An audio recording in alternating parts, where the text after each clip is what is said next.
C'est sous ces gouttes d'eau que les élèves de l'école primaire publique Ndiaye Boubacar ont été mobilisés pour la découverte du palais de Lomé.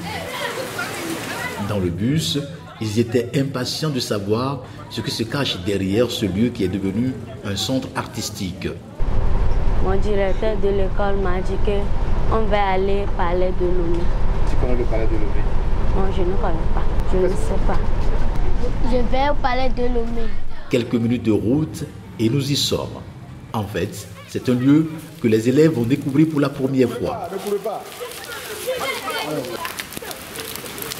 Premier palier à franchir, un rappel de l'histoire du palais de Lomé par les médiateurs culturels. Quand a-t-on signé le traité de protectorat ici à Tomboville? Avec le roi, la patronne de Tomboville à... Le palais de Lomé est entouré d'un parc de 11 hectares qui est le plus grand parc en milieu urbain de l'Afrique de l'Ouest.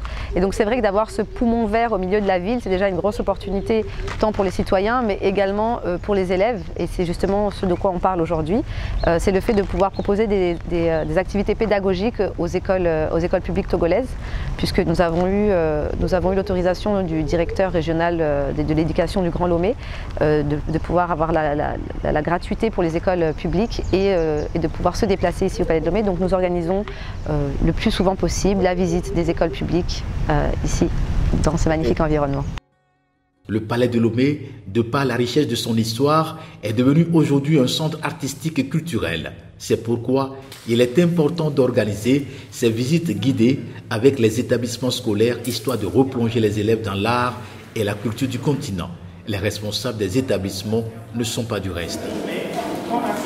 Vraiment, je suis très impressionné parce que quand j'entends parler du palais de Lomé, je n'ai jamais eu l'idée d'un édifice qui est tout à fait différent du palais construit par le président Yadema.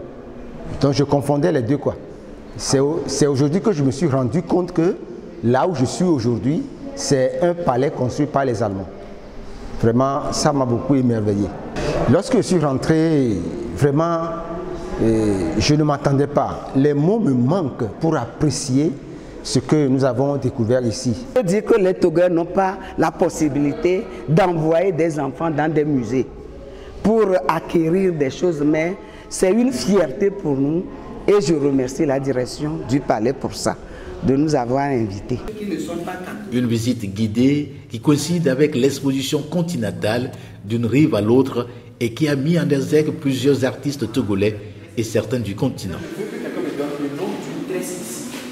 Nous avons reçu les élèves du lycée Boubacar aujourd'hui Ndiaye pour leur faire la visite du palais de Lomé, en leur parlant d'abord du patrimoine historique, ce que c'est que le palais des gouverneurs, qui était d'abord une construction allemande, récupérée ensuite par les Anglais et les Français, devenu premier président du Togo, et finalement primature. Et en dernier lieu, après les 20 ans d'abandon, devenu le centre d'art et de culture qu'est le palais de Lomé. Donc les élèves aujourd'hui sont un peu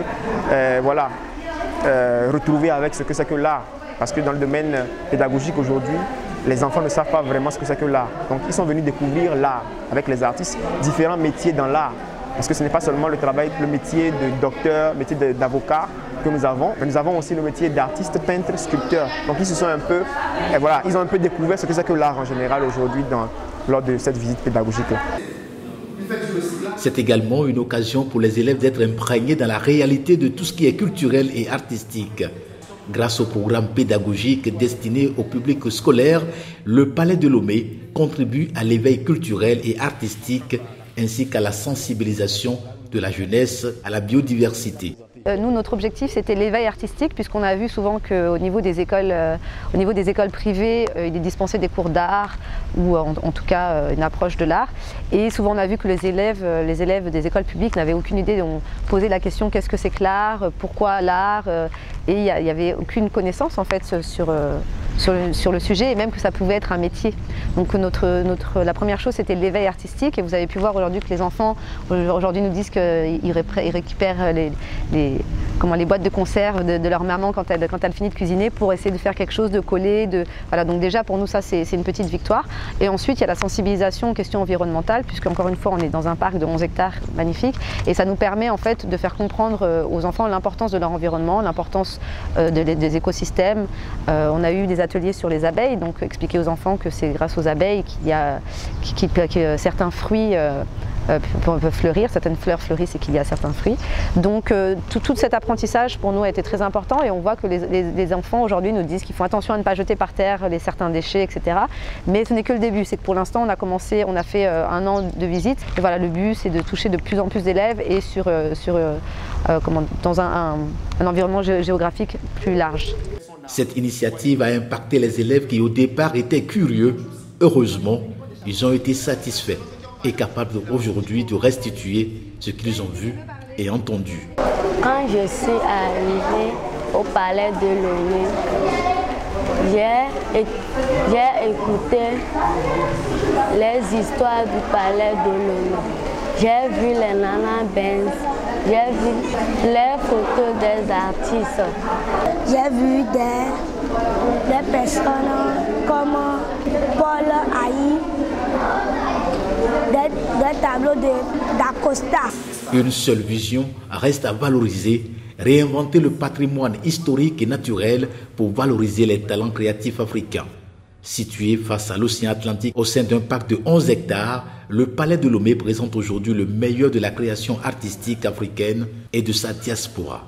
Le Palais de Lomé, il est pour tous les Togolais, c'est le site numéro 1 touristique au Togo, évidemment, bien sûr. Maintenant, c'est vrai que le Palais de Lomé est ouvert tous les week-ends, samedi, dimanche de 10h à 17h. La semaine sous réservation, mais c'est vrai que la semaine, on est axé vraiment sur les écoles publiques. Parce que voilà, c'est à ce moment-là qu'on peut toucher le plus la population, les enfants, parce qu'encore une fois, découvrir le Palais de Lomé, c'est bien. Impacter les enfants sur le long terme pour le futur, pour un changement au niveau environnemental et artistique, c'est encore mieux. Tout le monde peut visiter le Palais de Lomé, c'est ouvert comme je vous ai dit de samedi et dimanche de 10h à 17h. Vous venez sur place, vous payez votre entrée et vous faites la visite. On a des guides qui sont là gratuitement pour vous accueillir. Et la semaine, c'est sous réservation pour un minimum 3 personnes et pour les groupes. Aujourd'hui, le Palais de Lomé est devenu un centre culturel et artistique. Il offre des activités culturelles et scientifiques adaptées à divers publics, des animations musicales et des spectacles vivants sont aussi organisés tout au long de l'année.